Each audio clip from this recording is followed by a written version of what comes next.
Yeah, we were talking on our shows because I know for a fact that during the week, Baker's Factory, you've been the fastest guy multiple times, right?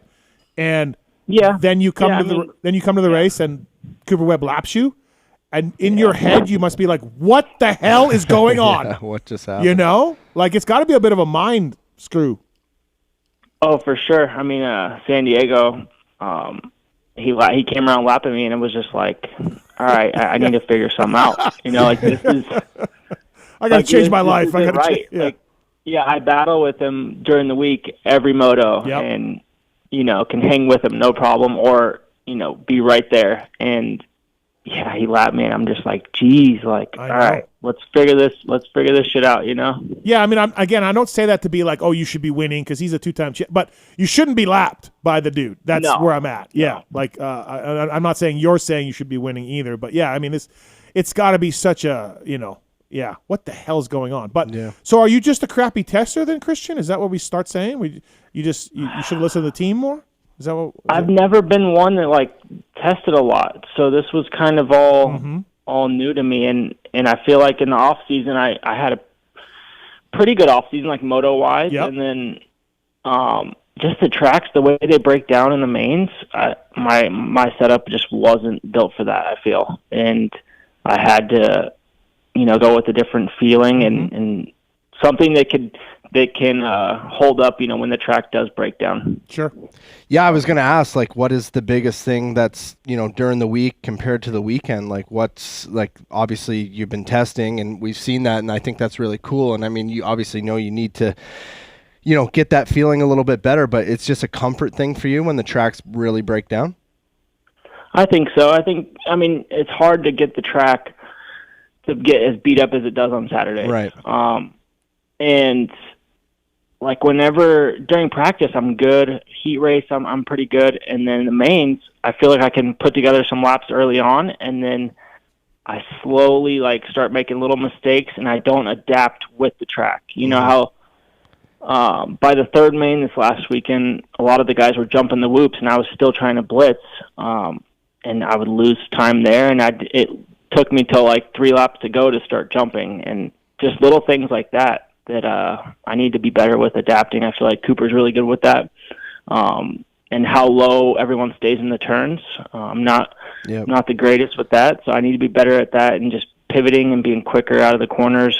Just little things like that. I need to adapt quicker. Mm-hmm.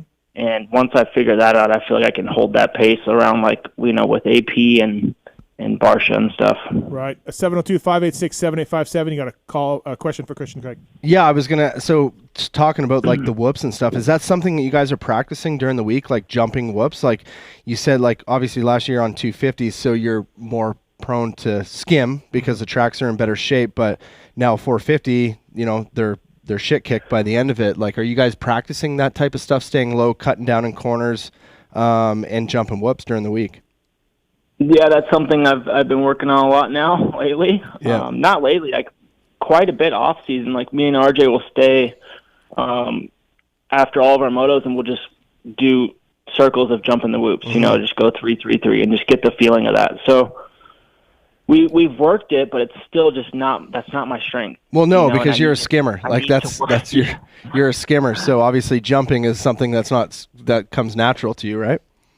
Yeah, no, it feels so weird, like to just come into the whoops and not just hop up on top of them. And so, like, I need to know, all right, like AP was jumping him in front of me and I just didn't adapt with him. And I tried to stay blitzing and he got away. And it was just little things like that play into, like, me losing so much time throughout the mains. So, yeah, I'm trying. I mean, Alden knows and the team is trying to help, and we're working and trying to get better. So just to be clear, though, there's no line across 8 foot of whoops, 7 feet of whoops that is blitzable? Like every single line is just hammered? By that third main last week. Okay. I just wanted to make sure. Hey, we just go ahead. I got up on the left side one lap, like right next to the tough box. You couldn't get any closer to the tough box, and I killed it. I'm like, all right, that was fresh, but I can't do that again. Yeah, because you're just cutting it too close, right?